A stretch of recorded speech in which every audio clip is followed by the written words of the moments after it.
Neo Feliz, Nebulosa.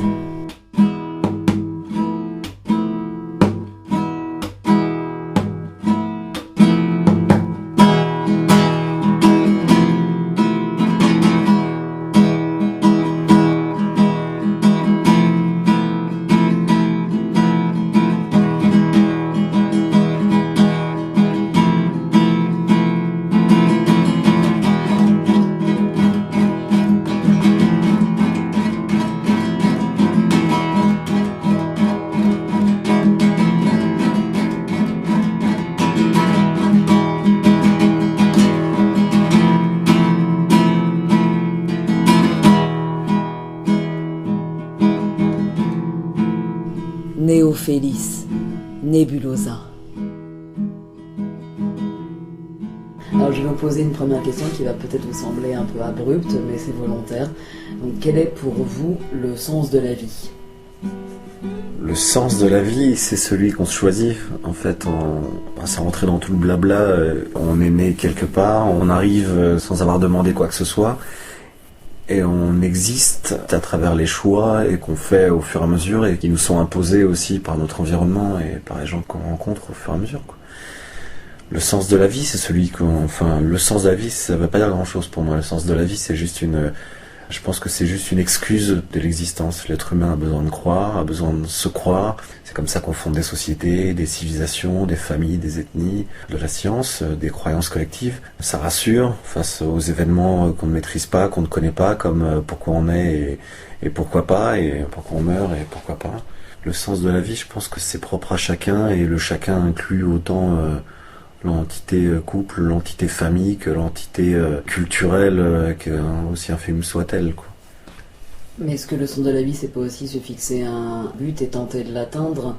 Est-ce que ça vous parle ou pas du tout ? Dans le sens, en ces 30 ans de vie, est-ce que vous avez le sentiment, justement, si sens de la vie doit y avoir, qu'il a bougé ou il a évolué, ou au contraire, pas du tout ? Je pense que le sens de la vie est évolutif au fur et à mesure, mais le sens de la vie, ça ne serait pas plutôt l'histoire qu'on se raconte ? Comment est-ce qu'on a envie de se raconter notre histoire ?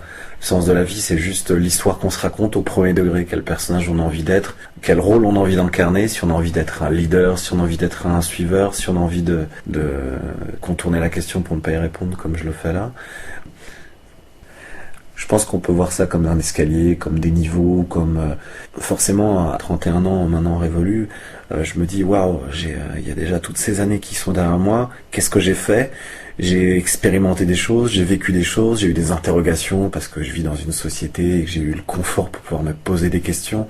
J'ai expérimenté d'autres choses, j'ai vécu un peu à l'étranger, donc j'ai eu ce confort financier qui m'a permis de vivre l'aventurier entre gros guillemets, sans être vraiment dans le besoin ou dans des situations précaires ou très très dangereuses. Et le sens de la vie, il a évolué forcément au fur et à mesure. Et puis bon, après vient le couple pour moi en ce qui me concerne, et puis vient le temps, le confort qui s'installe dans le temps, dans le corps, le fait que, ah mince, déjà, j'ai cet âge-là, il faut que je concrétise quelque chose, il faut que je prouve ma valeur, parce que c'est le besoin de reconnaissance, parce que c'est l'envie de se prouver à soi, l'envie de prouver à son entourage, l'envie de s'inscrire dans le réel et dans une culture, et enfin, c'est, comment inscrire une reconnaissance, je sais pas, c'est vraiment ça, oui. Assimiler par exemple le sens de la vie au bonheur, le sens de la vie c'est justement d'être avec les gens qu'on aime, par exemple, d'être heureux. Logiquement, ça devrait être ça, mais comme on est des individus, je pense que complexes et peut-être plus minuscules qu'on en a l'air, qu'on voudrait assumer en fait. Vivre avec des gens qu'on aime, à l'endroit où on est, tout simplement, et se satisfaire de cela, ça serait très beau, mais on a des aspirations, on a des rêves, des projections, et peut-être que celles-ci deviennent le moteur virtuel de notre existence. C'est vivre à l'étranger. Pourquoi vivre à l'étranger alors qu'ici, là, actuellement, tout va bien ? Non, vivre à l'étranger parce que c'est vivre à l'étranger, c'est se mettre dans une situation où peut-être que une recherche d'un autre bonheur, maintenant j'ai vécu ça à ce stade, maintenant qu'est-ce que ça peut être après ? Pour l'instant, dans notre couple, nous n'avons pas d'enfants, on en est encore au stade de la découverte et de l'aventure à venir. On n'est pas encore au stade du confort du petit nid douillet. Le petit nid douillet, il peut voyager, mais faut pas se leurrer aussi, quand on a des enfants, c'est bien aussi qu'ils aient une stabilité autre que juste la famille en fait. C'est bien qu'ils se reconnaissent dans un lieu aussi et que ça dure un peu peut-être. Et vivre, oui, être heureux, c'est être proche des siens, mais alors pourquoi absolument vouloir les quitter pour voyager aussi ? Alors honnêtement, Combien à l'heure actuelle, dans le monde d'aujourd'hui, pensez-vous avoir besoin par mois, là c'est une question très pragmatique, par mois pour vivre décemment? C'est une question qui s'adresse à moi seule parce que moi j'ai toujours à ma charge mon fils. À vous seul?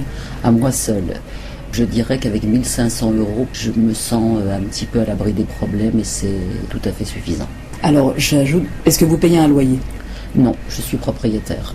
Vous êtes propriétaire. À combien évalueriez-vous ces mêmes besoins si vous étiez locataire? Vous aviez un loyer à payer. Bien, alors 2500 €. Donc avec 2500 €, vous pensez que vous pourriez faire ce dont vous avez envie et vivre, voilà, décemment? Oui, madame. Et pour finir, Ouais. en pratiquant quelle activité est-ce que vous vous sentez le plus cohérent, le plus à votre place? Éprouvez-vous le plus de plaisir? Boire de l'alcool et jouer au baby-foot. Alors pourquoi? Non, c'est même pas vrai. Dans quelle activité Je suis pas sûr de m'être déjà posé cette question-là. Une activité, peu importe l'activité. Peu importe. J'aime l'idée de avoir l'impression de participer à quelque chose, à un échange constructif entre les gens. J'aime l'idée de servir à quelque chose, donc d'apporter du positif. J'en ai strictement aucune idée. Définir une activité en particulier, Alors à quel moment? Dans ce cas-là, vous venez de me répondre. Ouais. Et pourquoi? Qu'est-ce qui se passe à ces moments-là? Comment est-ce que vous vous sentez dans votre corps? Pourquoi est-ce qu'on se sent cohérent? Pourquoi est-ce qu'on éprouve du plaisir? Moi, je sais que je me sens vraiment bien quand je sens qu'il y a un échange, il y a du partage. Quand sont réunis des gens que j'aime ou pas, de divers horizons. Alors ça peut se manifester dans le travail. Je ne saurais pas définir une activité, je saurais à quel moment. Par exemple, maintenant, j'aime beaucoup cette idée de partage, de communication, d'échange. Et voilà, je pourrais faire... pourquoi pas maintenant? Allez, maintenant. Maintenant, j'aime bien. Je suis bien. Ouais.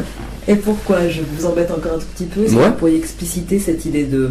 Dans la question, il y avait cette idée aussi de cohérence. Ouais. Sentir, voilà, vous disiez déjà avec l'enfant, l'arrivée de votre enfant, cette idée d'être à sa place, peut-être.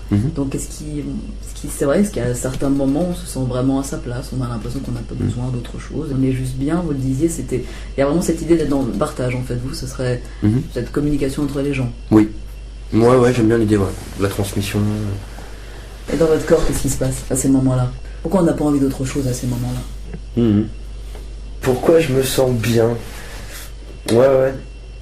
Je dois avoir l'impression que ça justifie ma présence et mon utilité. Voilà, ça doit être un truc comme ça. Que vous contribuez à ce bien-être général. Ouais. Mais vous disiez en même temps, ça peut réunir des gens que vous aimez bien, comme des gens que vous aimez pas. Ouais, complètement. C'est pour ça que j'arrive pas à déterminer une activité précise ou un moment précis de la journée. C'est juste cette idée de participer et de faire partie d'une sorte de grand tout, un égalitarisme. Donc c'est des gens que j'aime pas forcément. Bon, après, comme tout le monde, être en présence trop longtemps de gens que j'aime pas, c'est pas un gros kiff. Mais voilà, c'est l'idée de participer au grand tout. D'être dans un échange avec des gens que je connais ou des gens que je ne connais pas.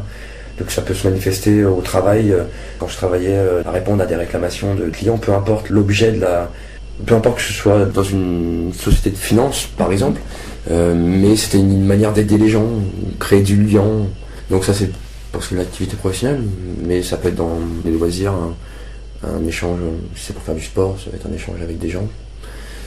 Sortir avec des amis, rencontrer des gens dans des restaurants, dans des bars, dans la rue, le matin, l'après-midi, le soir. Ça se manifeste tout le temps. Ça peut se manifester tout le temps. Néophélis Nebulosa. Neil Jobard, Sylvie Ravinder et Julien Bunel ont accepté de répondre à la Néophélis. Une seule prise, où aucune des questions n'est connue d'avance. Merci à eux pour leur écoute et leur spontanéité.